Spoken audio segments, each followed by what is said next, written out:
Have you ever asked yourself why Jesus never mentioned the name of his Father? Instead, he just called him my Father. In this video, we are going to discuss and try to find an answer to that.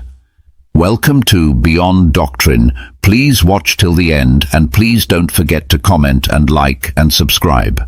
The question of why Jesus never explicitly revealed his Father's name is often treated as a theological mystery, but it deserves critical scrutiny. This issue touches on central themes of Christian theology, cultural context, and the philosophical underpinnings of religion.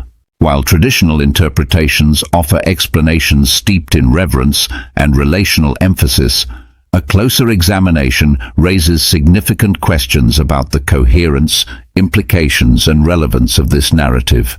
The cultural reverence for God's name. The argument that Jesus avoided naming his Father out of respect for Jewish traditions regarding the divine name YHWH, Yahweh, is often presented as a sufficient explanation. In Jewish tradition, God's name was considered too holy to utter, and substitutes like Adonai or Elohim were used instead. However, this raises a fundamental question.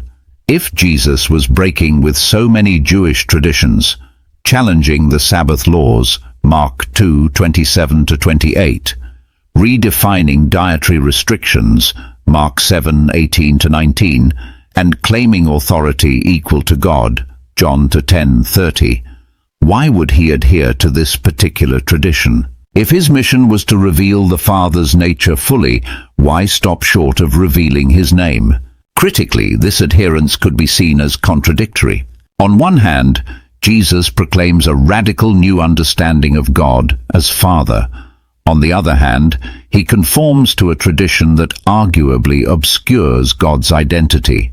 This tension suggests that the narrative may be less about preserving reverence and more about maintaining continuity with Jewish traditions to establish credibility within that cultural framework. Theological implications of an unnamed Father. 1. Relationship over identity. A convenient deflection? Proponents argue that Jesus emphasized a relationship with God over the specifics of his identity. The use of Father, or Abba, is framed as an invitation to intimacy, transcending the need for a formal name. While this is a compelling theological idea, it also opens the door to critique. By leaving God's identity ambiguous, the narrative creates room for interpretive flexibility, which has historically led to divergent and often conflicting understandings of God. Is God the wrathful deity of the Old Testament, the forgiving Father of the New Testament, or something else entirely? Without a clear name or identity, God's character becomes a canvas for projection, allowing religious authorities to shape doctrine in ways that suit their agendas. 2. Unity of Father and Son, an overcomplication. The assertion that Jesus and the Father are one, John 10:30, further complicates the issue. If Jesus is the embodiment of the Father, why not simply declare his name outright? The idea of unity between Father and Son is a profound theological claim, but it also risks rendering the concept of a distinct Father unnecessary. If to know Jesus is to know the Father, why maintain the separate designation at all? This ambiguity can be seen as theological overcomplication, adding layers of mystery where clarity would suffice. Philosophical concerns. The power of naming. In philosophy, naming is often associated with power, control, and understanding. To name something is to define it, to establish boundaries around its essence. The narrative of Jesus refusing to name his Father can be interpreted as an attempt to preserve God's transcendence, but it also raises philosophical concerns about accessibility and comprehension. 1. Transcendence versus accessibility. By withholding a name, the narrative emphasizes God's transcendence, suggesting that God is beyond human comprehension. While this idea fosters humility, it also creates a barrier to understanding. If God is intentionally shrouded in mystery, how can believers truly relate to him? The relational model presented by Jesus calling God Father, seeks to bridge this gap, but the lack of a specific identity undermines this effort. A father without a name remains distant, abstract, and ultimately not known. 2. Control through ambiguity. The refusal to name God can also be critiqued as a mechanism of control. In religious systems, ambiguity often serves to consolidate authority among leaders who claim to interpret divine will. By keeping God's identity vague, the narrative entrusts the power of interpretation to the church or religious institutions.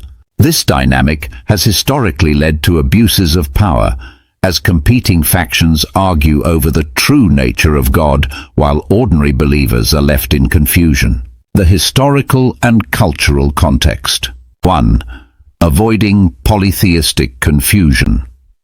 A common explanation is that Jesus avoided naming God to prevent confusion with the pantheon of named gods in Greco-Roman culture.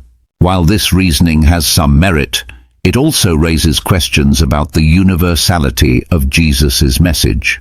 If God's identity had to be obscured to avoid misinterpretation, was the message truly universal, or was it tailored to fit a specific cultural milieu?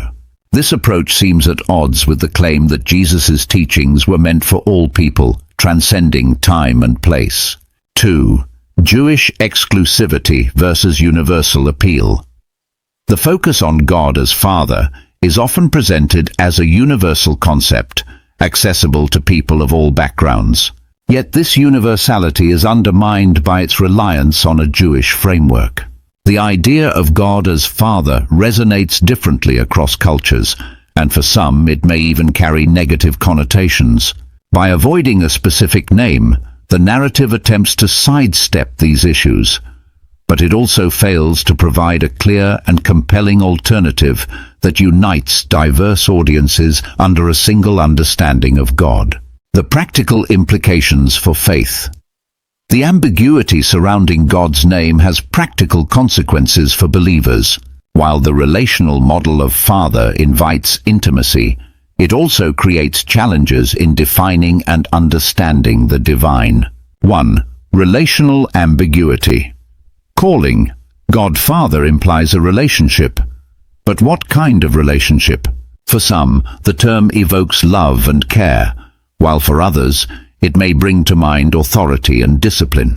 The absence of a clear identity or name leaves this relationship open to interpretation, which can lead to confusion or even alienation among believers. 2. The risk of projection. Without a specific name or identity, God becomes a blank slate onto which people project their own ideas, fears, and desires. This malleability can be both a strength and a weakness. While it allows for personal and contextual interpretations of God, it also risks distorting the divine into a reflection of human biases. 3. Theological fragmentation. The lack of clarity about God's identity has contributed to theological fragmentation within Christianity. Different denominations and sects emphasize different aspects of God's character, leading to conflicting doctrines and practices. This fragmentation undermines the unity that Jesus' teachings ostensibly seek to promote. A narrative of convenience. One could argue that the narrative of Jesus not naming his Father serves as a theological convenience. By avoiding specifics, it allows for flexibility in interpretation and adaptation across cultures and eras. However, this flexibility comes at a cost. It weakens the coherence and consistency of the Christian message. If God's identity is central to faith, why is it left so ambiguous? This question strikes at the heart of the narrative and challenges its validity as a foundation for a universal and enduring religion. Conclusion. A story that raises more questions than answers. The story of Jesus not revealing his Father's name is often celebrated as a profound theological mystery, but it also raises significant critiques. While it emphasizes relationship over identity, reverence over familiarity, and transcendence over accessibility, it also creates ambiguity, invites misinterpretation, and undermines the clarity of the Christian message. From a critical perspective, this narrative seems less like a divine mystery and more like a reflection of cultural, philosophical, and theological tensions. It highlights the challenges of presenting a universal faith in a world shaped by diverse traditions and beliefs. Ultimately, the refusal to name God leaves us with more questions than answers. Questions that continue to shape theological discourse and challenge believers to grapple with the complexities of faith. Thanks for watching, and don't forget to like, comment, subscribe and share so that you can keep getting these kind of videos.